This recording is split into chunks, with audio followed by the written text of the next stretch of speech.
Hello, everybody, and welcome back to another episode of the Daily Crypto News. Today, crypto is doing quite good, and there's also a lot of cool announcements that I want to cover. If you guys are enjoying these episodes every single day, make sure you press the like button and subscribe to show your support for the channel.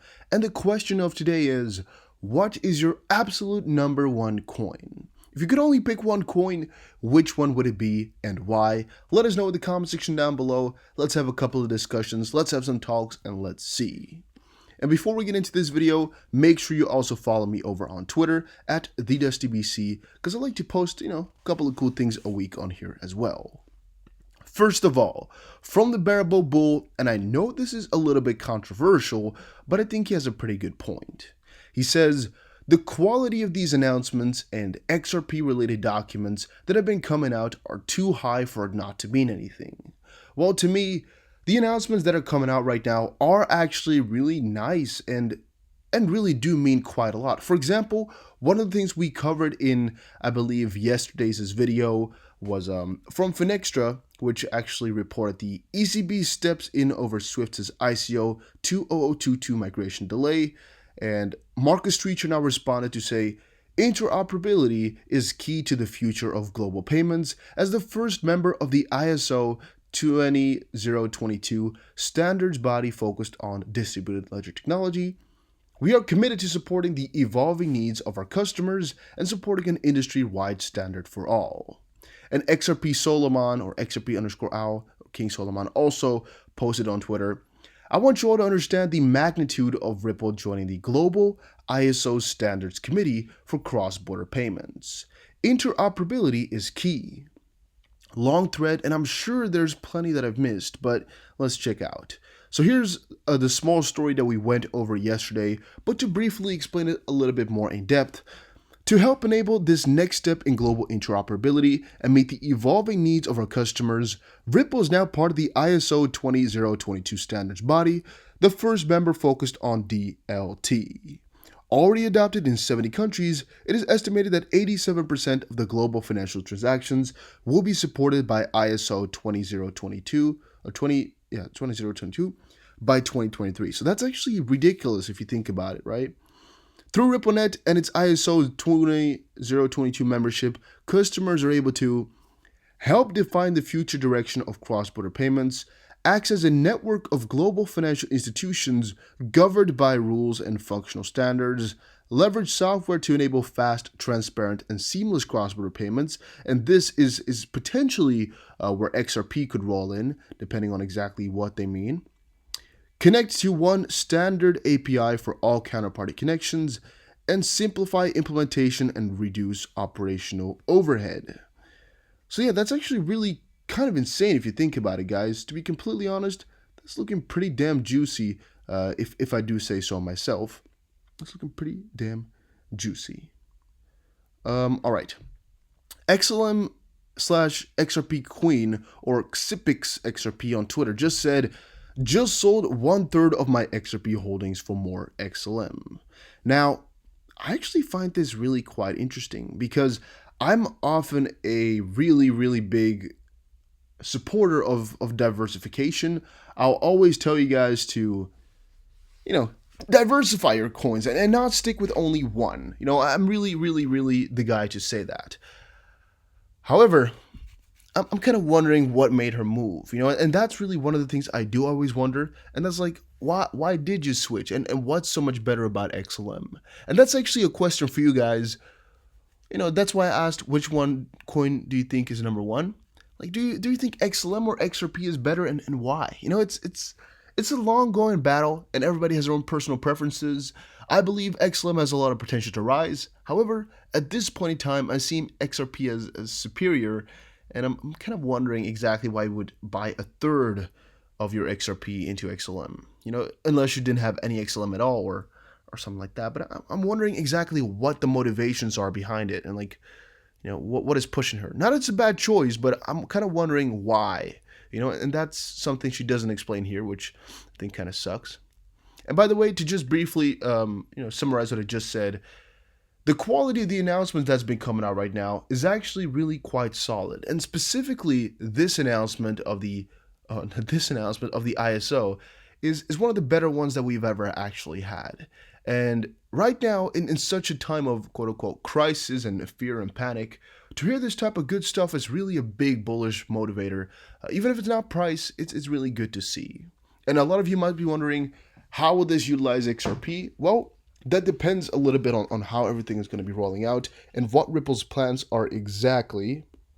But there's a good chance that we'll get a lot of utilization for XRP through all of this as well. Bitcoin eyes its final upside move by Jeffy Kahn. The price of Bitcoin has been testing $9,000 repeatedly, which made it clear that it will eventually go and break past it. I posted about this yesterday when Bitcoin USD was trading around 8.9k and said it could easily fly towards $10,000.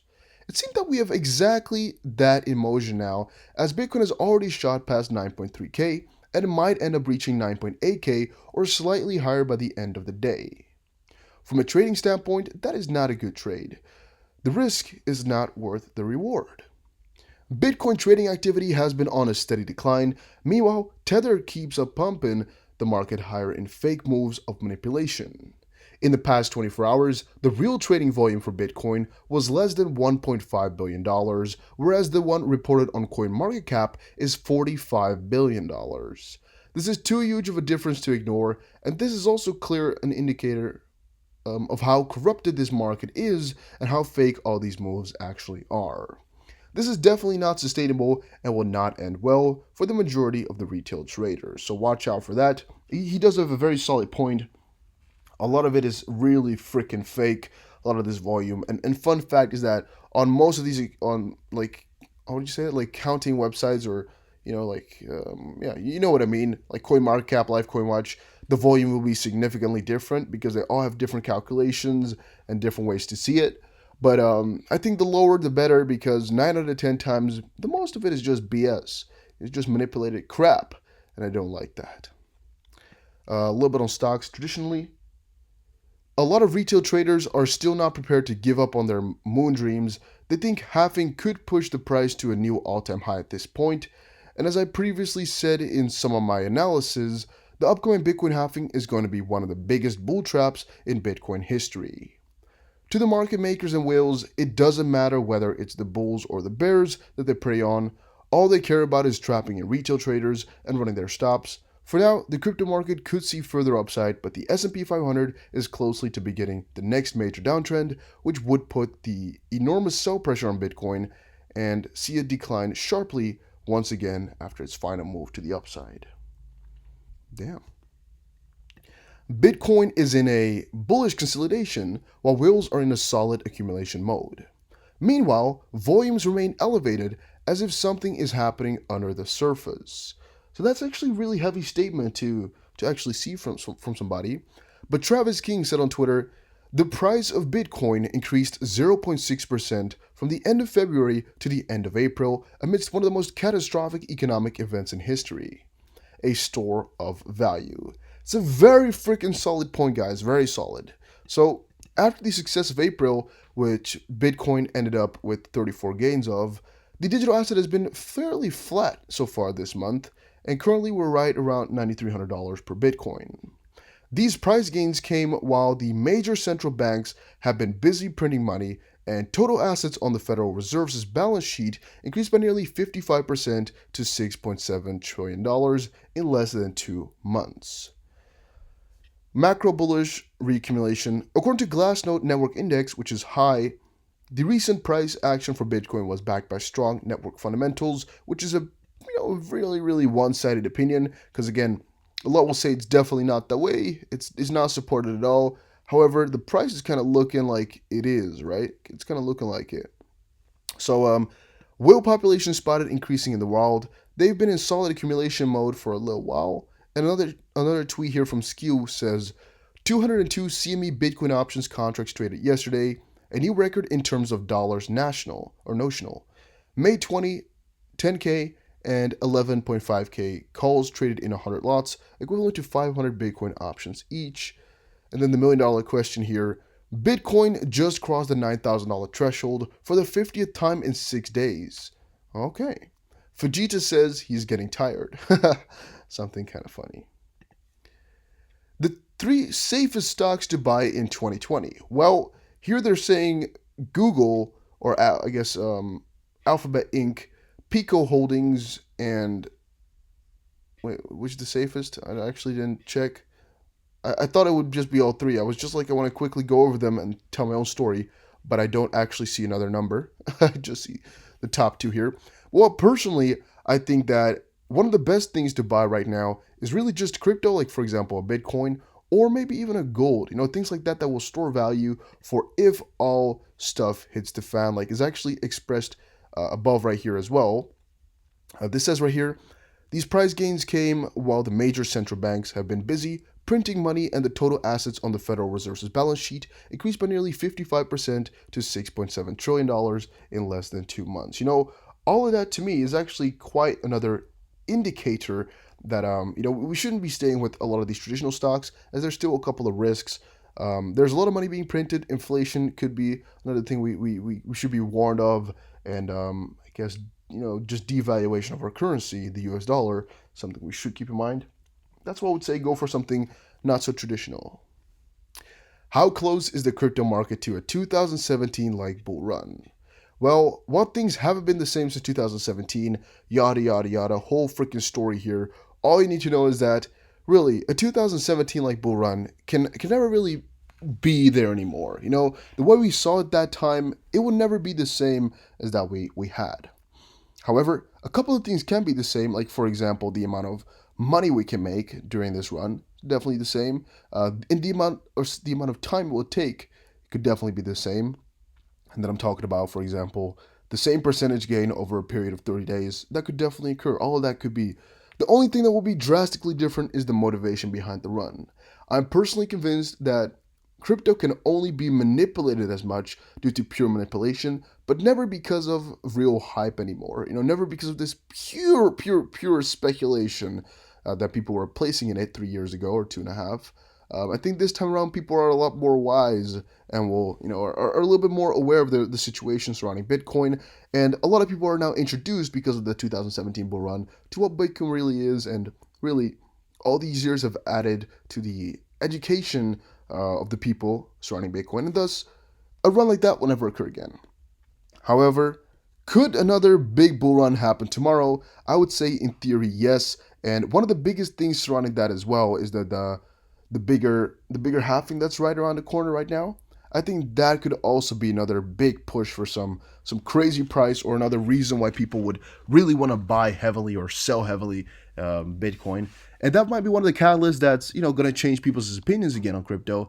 Might rise like crazy, or might mess up like crazy. I don't know just quite yet what's going to be doing, but the halving is really around the corner, and you can bet your ass I'm excited for what it's going to be bringing. A lot of commotion.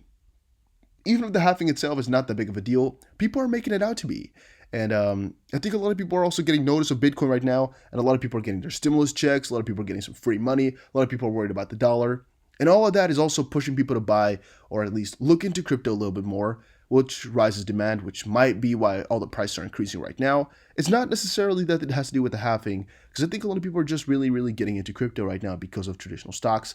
However, again, it's going to be a little bit of a waiting game to see how stocks traditionally are going to be rolling out as the measures of, I guess, fighting the pandemic are being lessened a little bit. They're letting it go a little bit in a lot of countries. And maybe what we'll see here relatively soon is that the traditional stocks will just flourish once more, like I guess do really well, or because, I don't know, maybe a second wave or something like that might hit, and maybe everything will fall even further, even though they got their nice little bailout. I guess whatever happens to that will also decide the fate of Bitcoin and the rest of crypto. But that was it for this video. Hopefully you all enjoyed. If you did, make sure you press the like button, and see you guys again in another crypto video. Don't forget, again, subscribe for more, follow me on Twitter, and check out my second channel called Dusty Finance, link in the description. That is a good channel with no advertisements.